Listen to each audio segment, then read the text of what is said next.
ጎይታናን መድሓኒናን ኢየሱስ ክርስቶስ ክንደይ መዓልቲ ፀይሙ? እሺ 40 ቀትርን 40 ሌሊትን ፀይሙ። ቃል ህይወት የስምዕና ትክክል መልሲ። ኣበይ ቦታ ኸ ፀይሙ?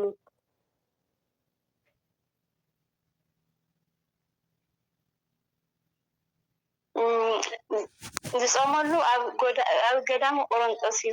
ብሓቂ ቃል ህይወት የስምዕና ፀግየ ማዕሪተይ። እሺ ጎይታናን መድሓኒናን ኢየሱስ ክርስቶስ ኣበይ ተወሊዱ? ኣበይ ከ ተጠሚቑ?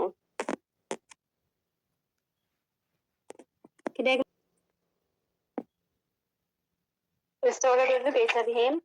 እሺ ዝተጠመቐሉ ከዓ ቃላይ ዮርዳኖስ ተጠሚቑ። ቃል ህይወት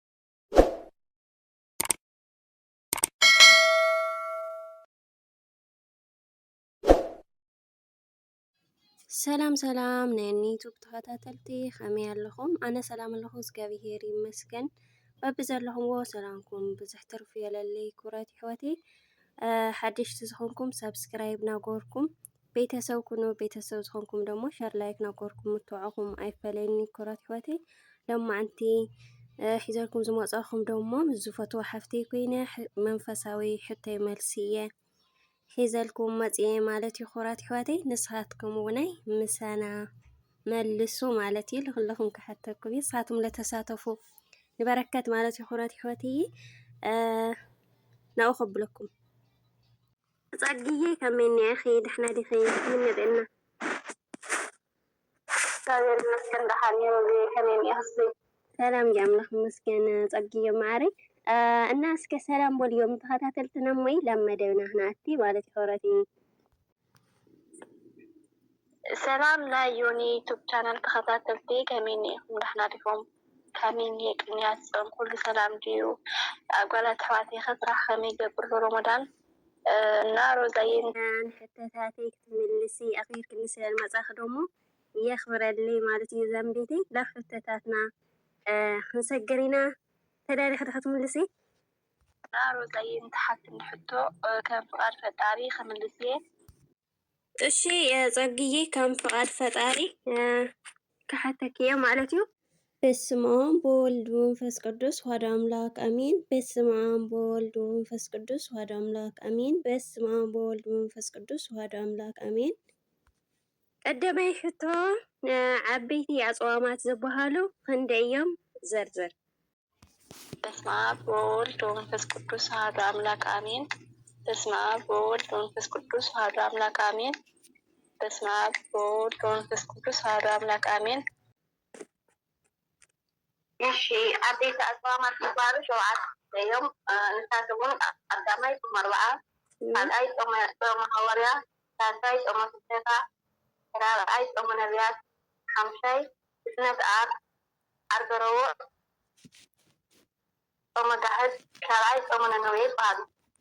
ሓቂ ፀጉየ ዝሕልኪ ፀግየ ማዕሪተይ ቃል ህይወት የስምዕና ማለት የኸብረተይ ትክክል መሊስ። ካልኣይ ከዚ ንፆሞ ዘለና ጾም እንታይ ይበሃል? ክደግመልክ እየ። ከዚ ንፆሞ ዘለና ጾም እንታይ ይበሃል? እዚ ንፆሞ ዘለና ጾም ጾም 40 ወይ ከዓ ዓብይ ጾም ይበሃል። ቃል ህይወት የስምዕና ፀጉ በረከት ዝሕልኪ ፀግየ ማዕሪተይ ትክክል መልሲ ማለት እዩ። ሳልሳይ ኣብ ጾም 40 ክንደይ ሰናብቲ ኣለዋ?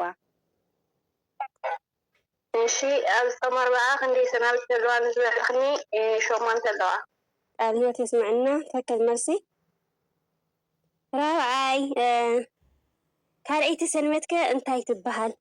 ካብዘን 8 ሰናብቲ እሲ እዛ ካልአይቲ ሰንበት ትርከብ እንታይ ትበሃል? እሺ ካልአይቲ ሰንበት ከዓ መልሳ ቅድስቲ ትበሃል። ቅድስቲ ብሓቂ ቃል ህይወት የስምዕና ክብረተይ። ሓምሻይ ምስጢራተ ቤተ ክርስቲያን ዝበሃሉ ክንደይ እዮም? ክደግመልክ እየ። ምስጢራተ ቤተ ክርስቲያን ዝበሃሉ ክንደይ እዮም? ዘርዝሮም።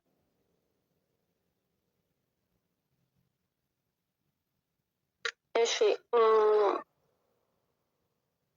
ምስጢረ ቤተክርስቲያን ክንደይ እዮም ንዝበልኽኒ? ምስጢረ ቤተክርስቲያን 7 እዮም። እሺ ቀዳማይ ሚስጥረ ጥምቀት፣ ካልኣይ ሚስጥረ ቁርባን፣ ሳልሳይ ሚስጥረ ሜሮን፣ ራብዓይ ሚስጥረ ቀንደል፣ ሓምሻይ ሚስጥረ ንስሓ፣ ሻድሻይ ሚስጥረ ተክሊል፣ ሻብዓይ ሚስጥረ ክህነት እዮም። ቃል ህይወት የስምዕና ፀጊዬ ትክክል መልሲ የተኸኣልኪ እኒኣኸ ማለት እዩ ክብረተይ። ሻድሻይ ናይ እግዚኣብሔር ኣስማት ዘርዝር። ናይ እግዚኣብሔር ኣስማት ዘርዝር ወይ ዘርዝሪ። እሺ ናይ እግዚኣብሔር እስትድገምዘይ እሺ ፀጊዬ ናይ እግዚኣብሔር ኣስማት ዘርዝሪ። እሺ ሽዱሽተ እዮም። እሺ ቀዳማይ እግዚአብሔር፣ ካልኣይ ኢየሱስ፣ ሳልሳይ ክርስቶስ፣ ራብዓይ አማኑኤል፣ ሓምሻይ መድሃኒ ዓለም፣ ሻድሻይ ኤል እዮም። ሓቂ ቃል ህይወት የስምዕና ፀጉኡ በረከቱ የዝሕልኪ ፀጊት ማዕረ ትክክል መልሲ ማለት እዩ። ጎይታናን መድሓኒናን ኢየሱስ ክርስቶስ ክንደይ መዓልቲ ፀይሙ? እሺ 40 ቀትርን 40 ሌሊትን ፀይሙ። ቃል ህይወት የስምዕና ትክክል መልሲ። ኣበይ ቦታ ኸ ፀይሙ?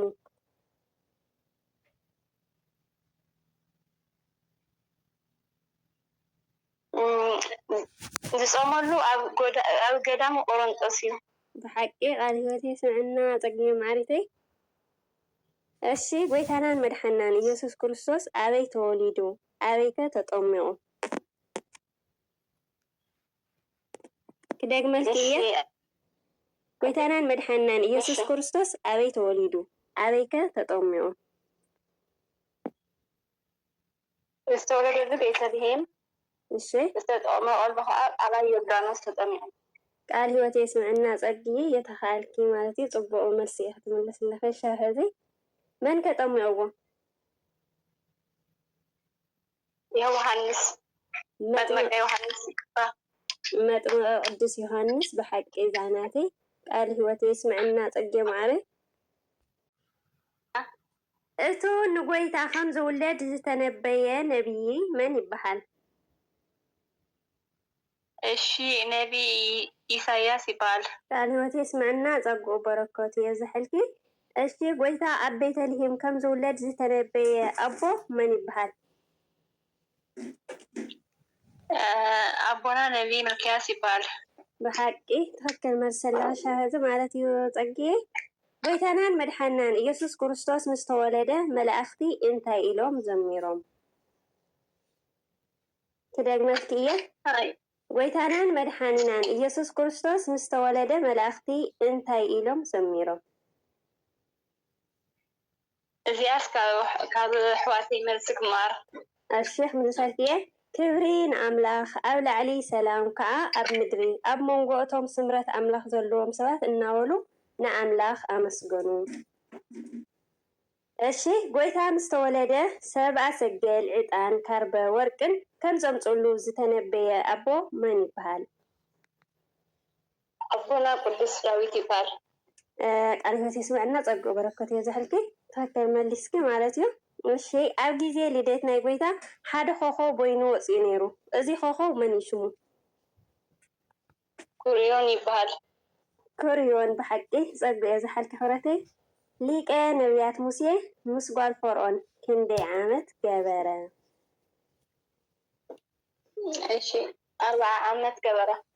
40 ዓመት ትክክል የተኸኣልኪ ብስሩ ማለት እዩ። ቅዱስ ዮሴፍ ምስ ኣቦኡ ክንደይ ዓመት ገበረ? ኣብ ቤት ጶጢፈር ከ ኣብ ቤት ማእሰርቲ ኸ ኣብ ቤት ፈርዖን ከ ክንደይ ዓመት ገይሩ?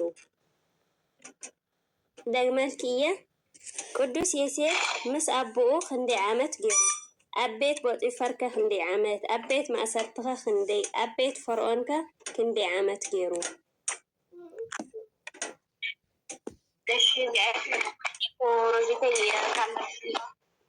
እሺ ምልሳ እየ። እሺ ምስ ኣቦኡ 17 ዓመት ገበረ። ኣብ ቤት ጶጢፈር 10 ዓመት፣ ኣብ ቤት ማእሰርቲ 2 ዓመት፣ ኣብ ቤት ፈርዖን ከዓኒ 1 ዓመት ገበረ። እሺ ዮሴፍ ማለት እንታይ ማለት እዩ? እሺ የሴፍ ማለት ዓመት የመና ማለት እዩ። ቃል ህይወት የስምዕና ጸጉኡ በረከቱ የብዝሓልኪ ጸግዬ ጽቡቕ መልሲ ይኽለለኸ ሻፈዚ ማለት እዩ። እሺ ንዮሴፍ አቦኡን አዲኡን መን ይበሃሉ? አቦ ያዕቆብ አይዋ አቦ ያዕቆብ አዲኡ ከዓኒ ራሄል ቃል ህይወት የስምዕና ጸግዬ። እሺ እሺ ሊቀ ነቢያት ሙሴ ኣብ ልዕሊ ፈርዖንን ግብፅን ክንደይ ተኣምራት ኣርእዩ? ከደግመልክ እየ ሊቀ ነቢያት ሙሴ ኣብ ልዕሊ ፈርዖንን ግብፅን ክንደይ ተኣምራት ኣርእዩ? እሺ 10 ተኣምራት ኣርእዩ።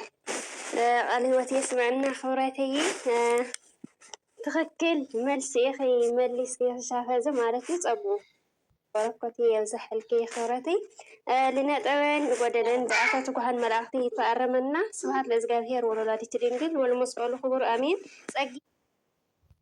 እሺ ጸግዬ ሕቶታተይ ክትመልሲ ኣኽቢርኪ ስለ ዝመጻኺ ክብረት ይሃበለይ ዛንቤቴ ኣዝየ ዘመስግነኪ። እሺ ሮዛይ ኣነ እውን ብጣዕሚ እየ ለመስግን ኣኽቢርኪ ሕቶታቶም ክምልስ ዝዓደምኩኒ ብጣዕሚ እየ ለመስግን የቐኒየለይ። ካብኡ ኣሕዋተይ እውን ኩልኹም ለዛ ቻነል ንኽትዓቢ ንኽትግብዝ ሳብስክራይብ፣ ኮሜንት፣ ላይክ፣ ሼር እናገበርኩም ኣተባብዕዋ ምትባዕኹም ኣይፈለያ የቐኒየለይ።